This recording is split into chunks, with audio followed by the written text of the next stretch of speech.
Bismillahirrahmanirrahim. Assalamualaikum warahmatullahi wabarakatuh.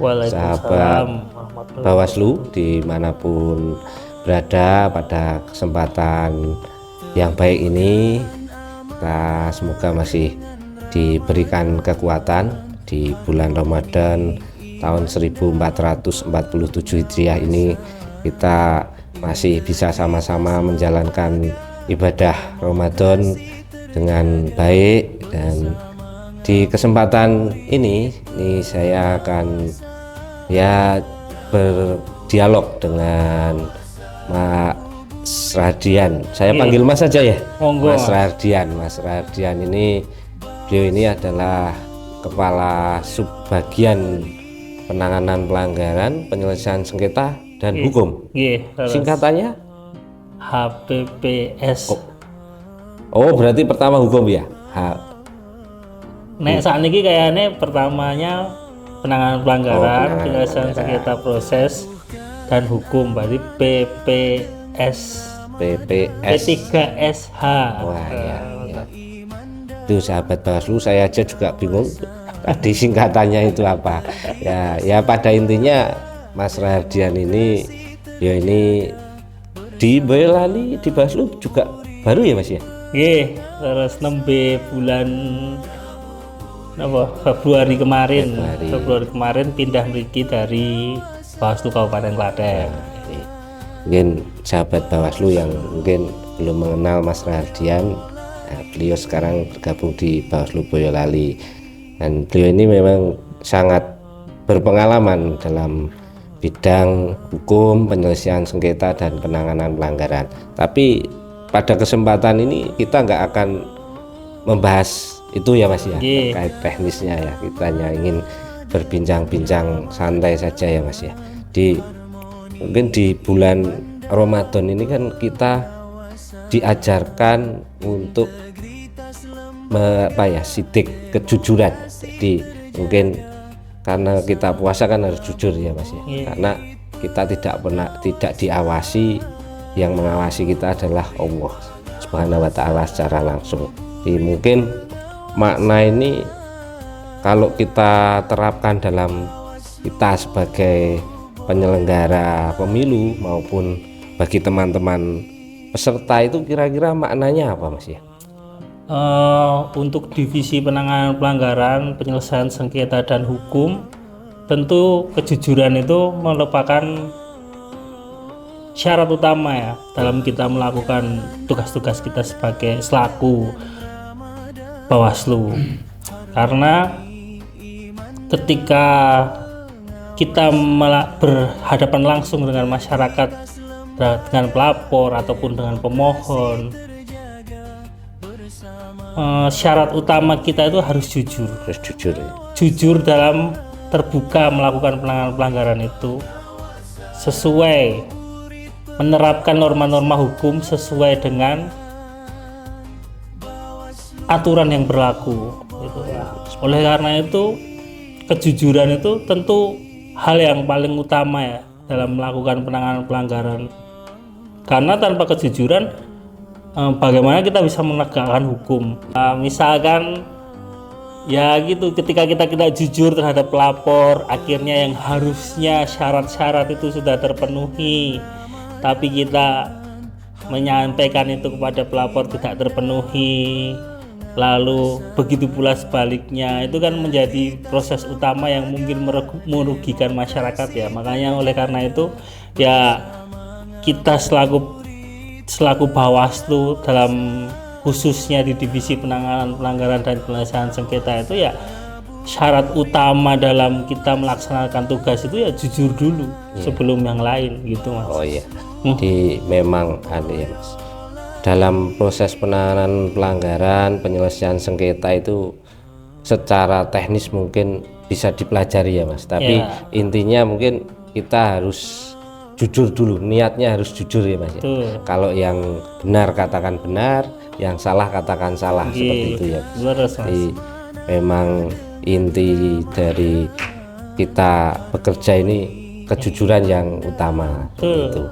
Kalau sepengalaman Mas Radian itu apakah pernah mungkin ya, kalau seperti orang yang pelapor atau pemohon itu kadang kan ya tidak jujur ya, memberikan bukti-bukti kita itu kadang bukti yang tidak sesuai, tapi katanya yang mendapatkan langsung pelapor, pemohon, seperti itu lah. Kalau seperti itu menurut Mas Radian gimana itu, Mas?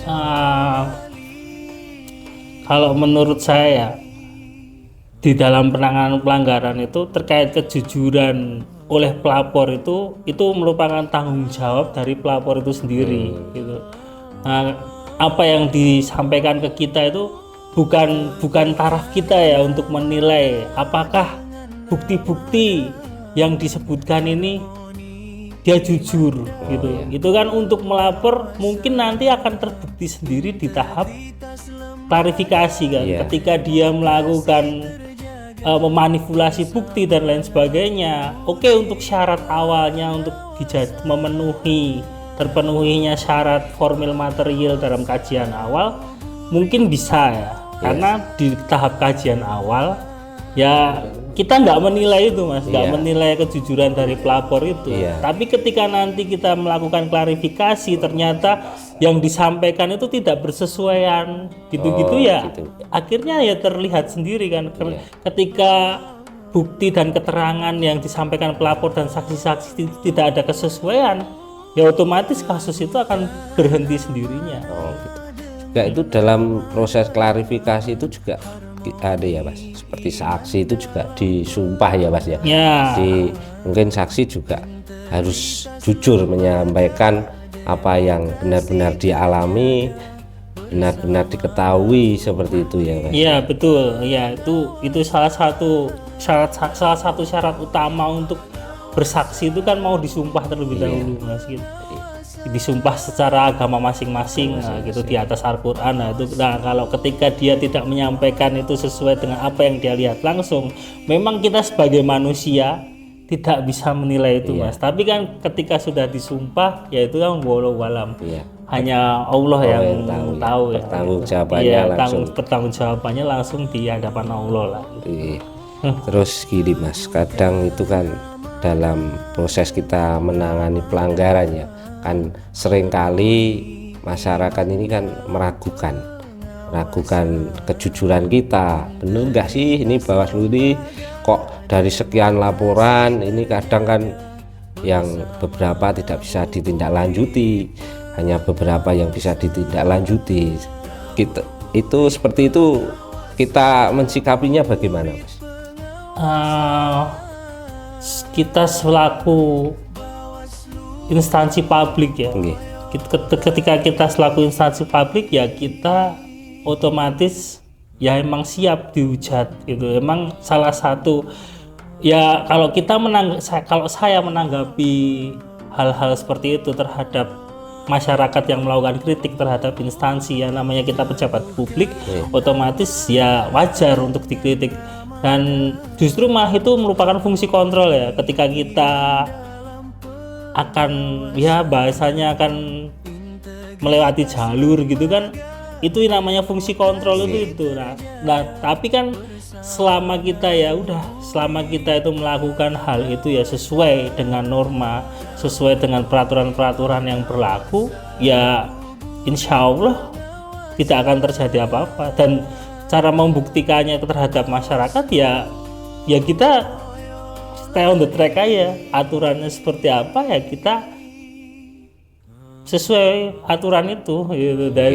Nah terkait kritik masyarakat ya kembali lagi seperti tadi, itu justru malah fungsi kontrol ya, namanya kita selaku pejabat publik yang menikmati juga masyarakat, otomatis ya harus siap betul untuk dikritik. Iya betul ya, Mas.